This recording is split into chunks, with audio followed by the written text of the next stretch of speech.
Hi అండి, నా స్టైల్లో ఈరోజు బీరకాయ కర్రీ చేస్తున్నాను. ఆవాలు, జీలకర్ర,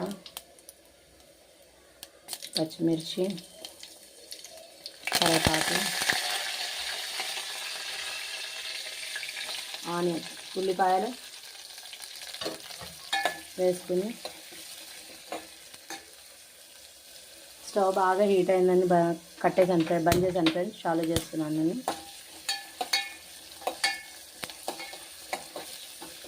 కొంచెం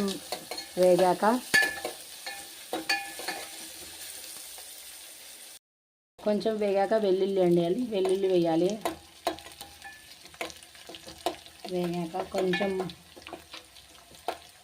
వేగాక బీరకాయ పీసెస్ కట్ చేసుకునేట్టు వేసేయాలండి.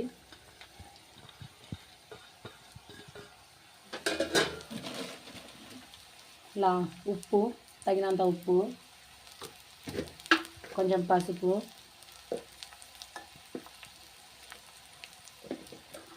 మూత పెట్టాలండి. నిమిషాల తర్వాత మూత తీస్తే మన బీరకాయ కర్రీ రెడీ అయిపోయిందండి. కొంచెం అంత ధనియాల మసాలా, ఇది వేరుశనగకాయ విత్తనాలు ఉంటాయి కదా, పల్లి, కొంచెం వెల్లుల్లి, కొంచెం కారం లైట్గా వేసి మిక్సీ పట్టుకున్న మసాలా. ఇదేనండి బీరకాయ కర్రీలో స్పెషల్. కొత్తిమీర వేసి కొంచెం ఏమన్నా ఉప్పు తగ్గితే చూసుకోండి ఫ్రెండ్స్. నేను పచ్చిమిరపకాయలు ఎక్కువ వేసాను కాబట్టి ఇట్లా వైట్గా కనిపిస్తుంది. చాలా బాగుంటుందండి. మీరు కారం ఎక్కువ కావాలంటే వేసుకోండి ఫ్రెండ్స్. నచ్చితే సబ్స్క్రైబ్ చేయండి ఫ్రెండ్స్. అయిపోయిందండి.